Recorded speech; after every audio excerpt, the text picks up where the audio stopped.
Everyone, today we will study importance of water. इस video के अंदर जितना भी बायोमोलिक्यूल्स के अंदर आपको फर्स्ट सेकंड पेज के ऊपर ये टॉपिक ज़रूर मिलता है हर बोर्ड के अंदर, Sindh, federal, Punjab. Importance of water के हवाले से 2 3 4 5 प्रॉपर्टीज़ दी हुई होती हैं, जैसे कि हाई पोलैरिटी, हाइड्रोफोबिक एक्सक्लूजन और आपके पास anomalous behaviour of water, high specific heat capacity, ionisation वगैरह। तो इस वीडियो के अंदर आप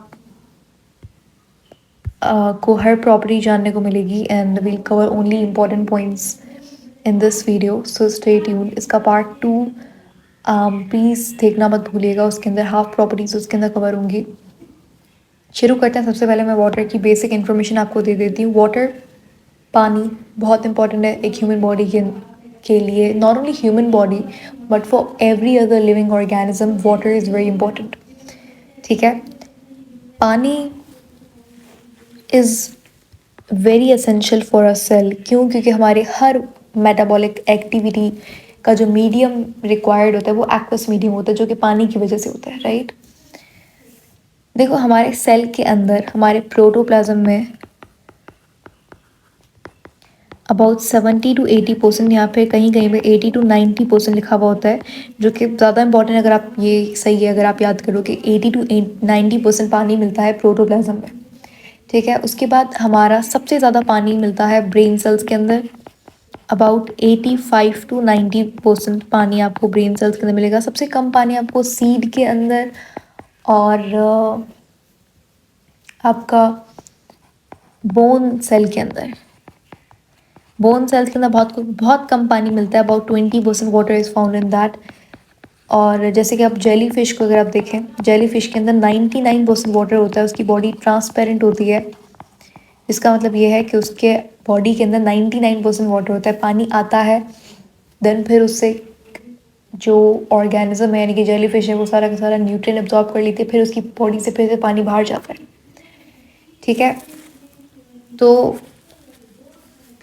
जेली फिश जो है वो कौन से फाइलम से बिलोंग करती है? जस्ट ऐसे ही एक्स्ट्रा इन्फॉर्मेशन के लिए, वो आपको बिलोंग करती है नाइडेरिया फाइलम से। ठीक है।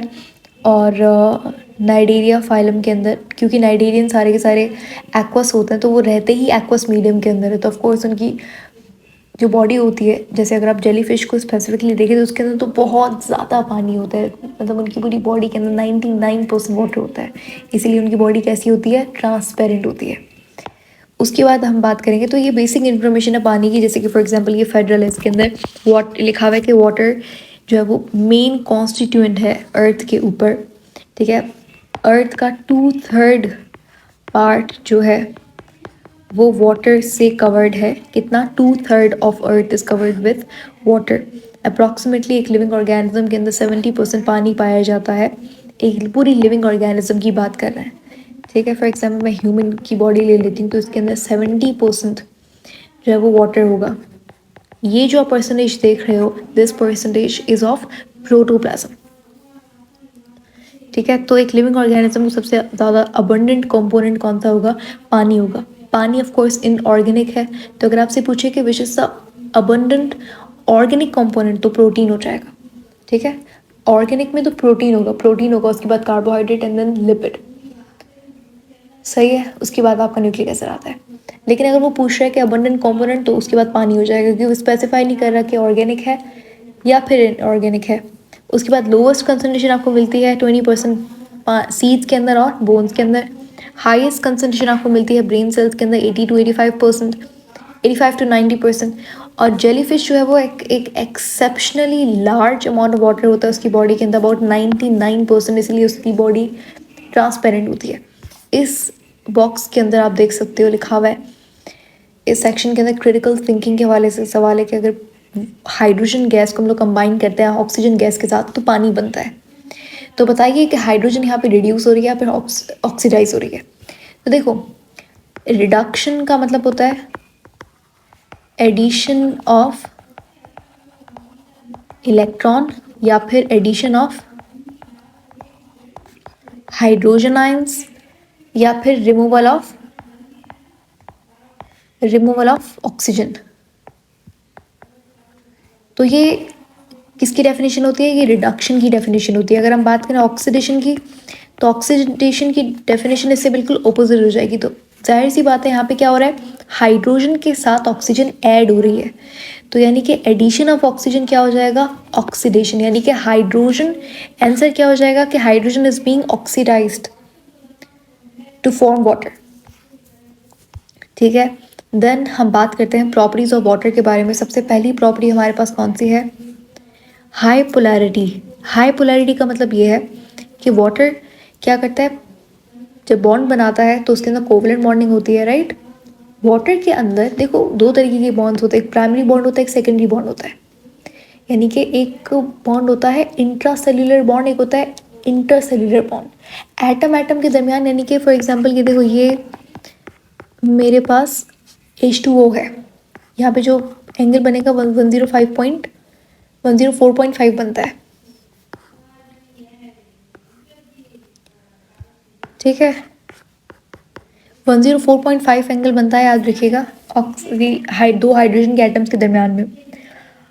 अब मैं कह रही थी कि यहाँ पे जो बॉन्ड बनेगा दिस इज कोवेलेंट बॉन्ड। कौन सा बॉन्ड है? Covalent bond. लेकिन अगर मैं एक दूसरा मॉलिक्यूल ले आती हूँ हाइड्रोजन का यहाँ पे, तो यहाँ पे क्या है? पार्शियल नेगेटिव चार्ज, राइट, और ये भी पार्शियल नेगेटिव चार्ज। यहाँ पे होता है पार्शियल पॉजिटिव, ये भी partial positive and partial positive. तो क्या होगा, ये वाले इनकी अट्रैक्शन होगी, राइट। यहाँ पे फिर से एक ऑक्सीजन पड़ा हुआ होगा। तो समझ आ रही है, ये जो बॉन्ड होगा ना, देखो एटम एटम के दरमियान, यानी कि ऑक्सीजन हाइड्रोजन के दरमियान में जो बॉन्ड था वो कोवेलेंट बॉन्ड था। अब दो वाटर मॉलिक्यूल्स के दरमियान में जो बॉन्ड है वो कौन सा बॉन्ड है? वो हाइड्रोजन बॉन्ड है। कौन सा बॉन्ड है? Hydrogen bond. अब ये आप जो देख रहे हो, this partial positive and partial negative charge, यानी कि जो कोवेलेंट बॉन्ड है वो दो तरीके का होता है, एक होता है पोलर, एक होता है नॉन पोलर। तो यहाँ पे जो बॉन्ड बनेगा वो कौन सा है? Polar bond. और वाटर के अंदर जो पोलैरिटी होती है वो बहुत ज़्यादा होती है। क्यों? क्यों कि ऑक्सीजन की इलेक्ट्रोनेगेटिविटी बहुत ज़्यादा होती है हाइड्रोजन की इलेक्ट्रोनेगेटिविटी के मुकाबले। इसकी वजह से ऑक्सीजन बहुत ज़्यादा अपनी तरफ इलेक्ट्रॉन पेयर को अट्रैक्ट कर लेता है, तो उसके ऊपर जो नेगेटिव चार्ज होता है वो बहुत ज़्यादा होता है। तो इनकी, जिसकी वजह से हाइड्रोजन के ऊपर ओवरऑल पोलैरिटी बढ़ जाती है। The bonds which are form by the mutual sharing of electron, उसे बोलते हैं हम लोग कोवेलेंट बॉन्ड। ठीक है, नॉर्मली जो शेयरिंग होती है एटम्स की वो तो इक्वल होती है, लेकिन कभी कभी क्या होता है, अगर इक्वल होती है तो वो नॉन पोलर है। लेकिन कभी कभी क्या होता है कि जैसे हमारे पास दो एटम्स हैं, डिफरेंट एटम्स हैं, हेट्रो एटॉमिक मॉलिक्यूल है, यानी कि दो अलग अलग एटम्स है, जैसे कि वाटर है, एक हाइड्रोजन है एक ऑक्सीजन है। तो ऑक्सीजन की जो इलेक्ट्रोनेगेटिविटी है वो बहुत ज़्यादा है, हाइड्रोजन की इलेक्ट्रोनेगेटिविटी कम है। हाइड्रोजन की 2.1 के करीब होती है और ऑक्सीजन की अबाउट 3.5 के करीब करीब होती है। Not sure about oxygen. Hydrogen की 2.1 होती है, इसकी ज़्यादा होती है, बहुत ज़्यादा होती है। ठीक है, तो इलेक्ट्रोनेगेटिविटी ज़्यादा होने की वजह से इलेक्ट्रॉन पेयर को अपनी तरफ खींच लेता है। जैसे यहाँ पे लिखा हुआ है कि in case of water, however the sharing of electrons between oxygen and hydrogen is not completely equal. तो क्या होता है कि कोवेलेंट बॉन्ड कैसा हो जाता है? पोलर हो जाता है। और एक पोलर कोवेलेंट बॉन्ड एक ऐसा केमिकल बॉन्ड होता है जिसके अंदर जो शेयर्ड पेयर ऑफ इलेक्ट्रॉन है वो एक एटम के ज़्यादा करीब होता है। तो यहाँ पे ऑक्सीजन के ज़्यादा करीब होंगे। ठीक है, तो यहाँ पे जो H2O है उसके अंदर जो ऑक्सीजन है उसके ऊपर स्लाइट नेगेटिव चार्ज आ जाता है, और जो दो हाइड्रोजन्स हैं ये आप देख रहे हो, इनके ऊपर पार्शियल पॉजिटिव चार्ज आ जाएगा। लेकिन ओवरऑल H2O कैसा है? ओवरऑल H2O न्यूट्रल है, याद रखिएगा। ओवरऑल H2O कैसा है? ओवरऑल H2O न्यूट्रल होता है।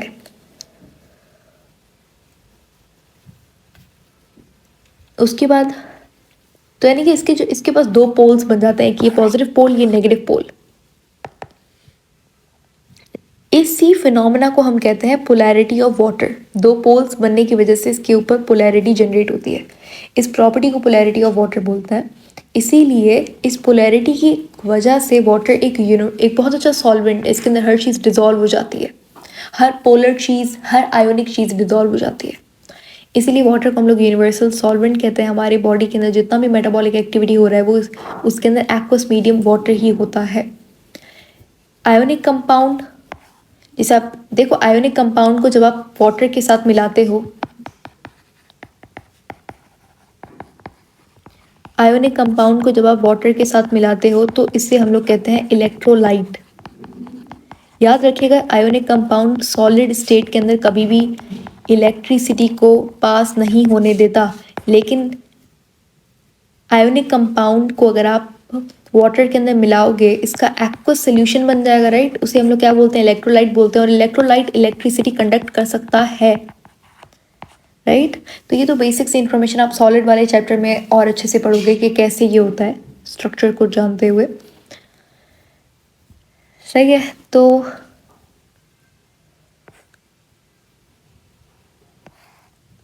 पोलर कंपाउंड हो गया, आयोनिक कंपाउंड हो गया, सबका सब क्या है, सॉल्युबल होता है। लेकिन अगर बात करें नॉन पोलर कंपाउंड की तो वो इनसॉल्युबल होता है, पानी के अंदर डिसॉल्व नहीं हो पाता।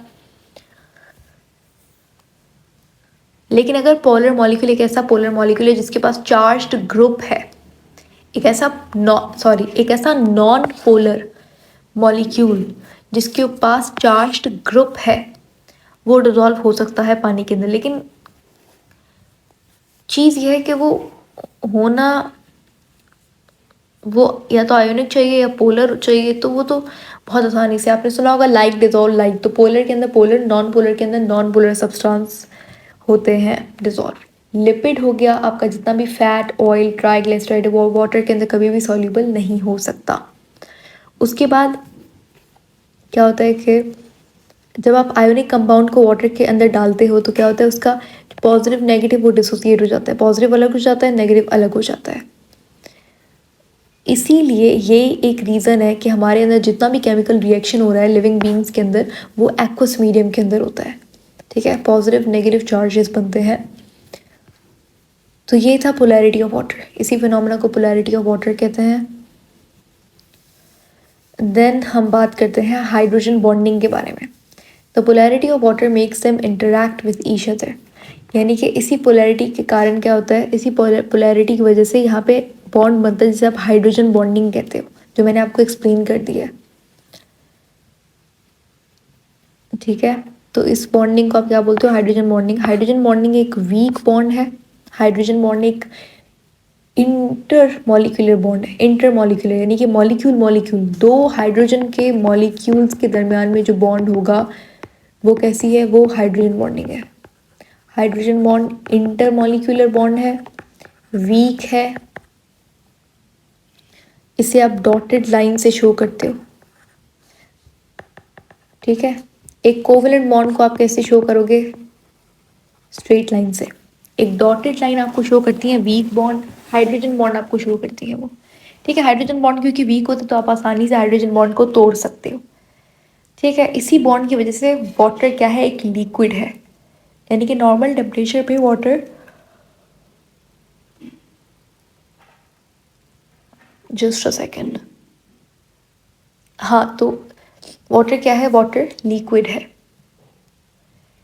The high cohesion and adhesion force of water is due to presence of hydrogen bonds in water which in turns make water as transport medium। इसका मतलब ये है कि हाइड्रोजन बॉन्डिंग बहुत इंपॉर्टेंट होती है। हाइड्रोजन बॉन्डिंग से फर्दर दो प्रॉपर्टीज अराइज होती हैं पानी के अंदर, जिसे आप बोलते हो कोहीजन, जो मैं अभी हम लोग एक्सप्लेन करेंगे आपको, और एक प्रॉपर्टी होती है एडिशन, जिसे बोलते हैं, राइट। सबसे पहले बात करेंगे कोहीजन की। कोहीजन और एडिशन दो बहुत इंटरेस्टिंग प्रॉपर्टीज़ हैं और बहुत काम की प्रॉपर्टीज़ हैं। कोहीजन का सिंपल लफ्ज़ों में मतलब होता है जब दो सेम मॉलिक्यूल्स आपस में अट्रैक्ट हो, से बोलेंगे कोहीजन। फॉर एग्जांपल ये वाटर है और ये वाटर है, इन दोनों के दरम्यान में जो अट्रैक्शन है उसे बोलेंगे, क्या बोलेंगे, कोहीजन, कोहेसिव फोर्स, ठीक है। हाइड्रोजन बॉन्डिंग क्या है, कोहेसिव फोर्स है। एडिशन का मतलब क्या होता है, ये वाटर है और समझ लीजिए ये जाइलम की वॉल है, तो यहाँ पे जो अट्रैक्शन होगी, इस अट्रैक्शन को आप बोलोगे एडहीसिव फोर्स, यानी कि एडहीशन बोलोगे इस प्रॉपर्टी को आप, समझ आया। कोहीजन क्या है, अट्रैक्शन है among the water molecules which enables the water molecules to stick together, यानी कि ऑफ कोर्स दो वाटर मॉलिक्यूल्स आपस में यहाँ पे अट्रैक्टेड हो रहे हैं, तो ये क्या है, ये दिस इज कोहीजन। तो कोहीजन की वजह से दो वाटर मॉलिक्यूल्स आपस में स्टिक हो रहे हैं, तो इससे क्या होता है, वाटर आसानी से, जैसे फॉर एग्जाम्पल अगर आप यहाँ पे रूट्स हैं, रूट से हमें पानी ऊपर स्टेम के अंदर भेजना है, तो ये मेरा जाइलम टिश्यू है, जाइलम के अंदर क्या होता है, वाटर मॉलिक्यूल्स कोहीजन और एडिशन की वजह से ही ऊपर जाते हैं, एसेंट ऑफ सैप जिसे आप बोलते हो, ठीक है।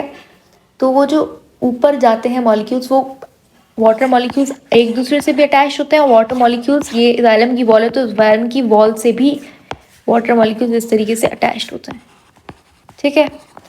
तो जाइलम और ये जस्ट एक एग्जाम्पल है। तो जाइलम और वाटर मॉलिक्यूल्स के दरम्यान में जो फोर्स होगी वो होगी एडिसिव फोर्स।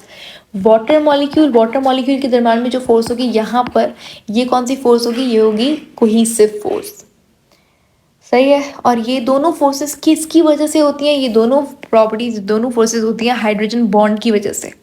ये दोनों प्रॉपर्टीज एनेबल करती हैं वाटर को मूव होने में, एक अपवर्ड डायरेक्शन में मूव होने में। वैसे भी इसीलिए water as a transport medium काम करता है। इसी वजह से कोहीसन और एडिशन की वजह से पानी जाइलम से रूट से लीफ तक जा पाता है। तो ये था कोहीजन एंड एडिशन फोर्सेस। उसके बाद हम बात करेंगे हाई स्पेसिफिक हीट कैपेसिटी। सबसे पहले तो हीट कैपेसिटी क्या होती है, स्पेसिफिक हीट या फिर हीट कैपेसिटी आप जैसे बोलते हो। हीट कैपेसिटी का मतलब ये है, समझ लीजिए मेरे पास यहाँ पे पानी है, this is 1 gram of water, ठीक है। इस वाटर का जो टेम्परेचर है वो 28 डिग्री सेंटीग्रेड है, फॉर एग्जाम्पल 28 है उसका टेम्परेचर। अब मैंने क्या किया, मैंने इसे हीट दी, ठीक है, और इसका टेम्परेचर राइज हो गया बाय 1 डिग्री सेंटीग्रेड, ये 29 हो गया। अब जितनी हीट रिक्वायर्ड है इस 1 ग्राम ऑफ वाटर को कन्वर्ट कर, इसका टेम्परेचर राइज करने में फ्रॉम 28 टू 29, यानी कि टेम्परेचर राइज हुआ बाय 1 डिग्री सेंटीग्रेड। क्वांटिटी क्या थी, 1 ग्राम थी। ये जो अमाउंट ऑफ हीट यहाँ पे रिक्वायर्ड है, ये जो अमाउंट ऑफ हीट हमें चाहिए 1 डिग्री सेंटीग्रेड बढ़ाने के लिए, किसका, 1 ग्राम ऑफ वाटर का, इस हीट को हम लोग बोलेंगे, इस अमाउंट ऑफ हीट को हम लोग बोलेंगे स्पेसिफिक हीट कैपेसिटी।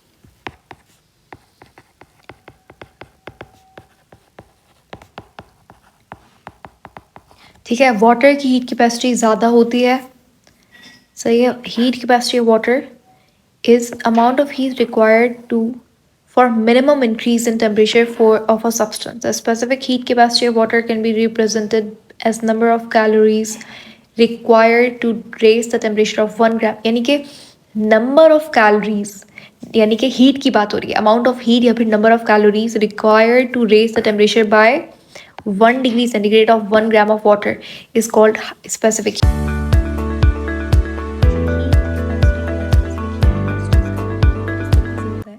इसे आप हमेशा काउंट करते हो नंबर ऑफ कैलोरीज के अंदर, ठीक है।